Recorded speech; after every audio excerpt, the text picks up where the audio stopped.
অনেক হিন্দু ভাই আছেন যারা গরুর গোশত খায়, ওই সকল ভাইদের কোরবানির গোশত খেতে দিতে পারবো কিনা? কোনো অসুবিধা নেই।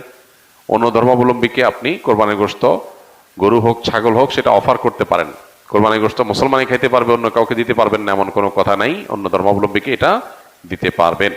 কয়েক ভাগে কোরবানি দেওয়ার পর যদি ওজন না করে অনুমান করে কোরবানির গোশত ভাগ করা হয়, তাহলে কোরবানি হালাল হবে কিনা? অনুমান করে ভাগ করলে সেটা জায়েজ হবে তখন যখন শেয়ার হোল্ডার যারা আছেন, যাদের ভাগ আছে, তাদের কারোর মনে যদি কোনো দুঃখ না থাকে, তারা নিজেরা যদি সম্মত হন। ধরা যাক যে দুই ভাই মিলে কোরবানি দিয়েছেন, তারা চিন্তা করতেছেন এত এক্সাক্ট মাপামাপি করা ঝামেলার ব্যাপার, অনুমান করে আমরা ভাগ করে ফেলি, আমাদের কোনো দুঃখ নাই, একটু কম হোক বেশি হোক আমরা ভাই ভাই, কোনো অসুবিধা নেই।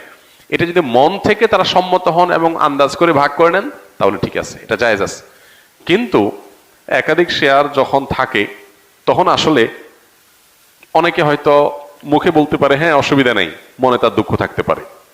এই জন্য সেফ এবং নিরাপদ হলো যথাযথভাবে সেটা পাল্লায় ওজন করে হোক আর কোনো গামলায় মেপে হোক, সমান সমান করে দেওয়া, এটা হলো সবচাইতে সেফ।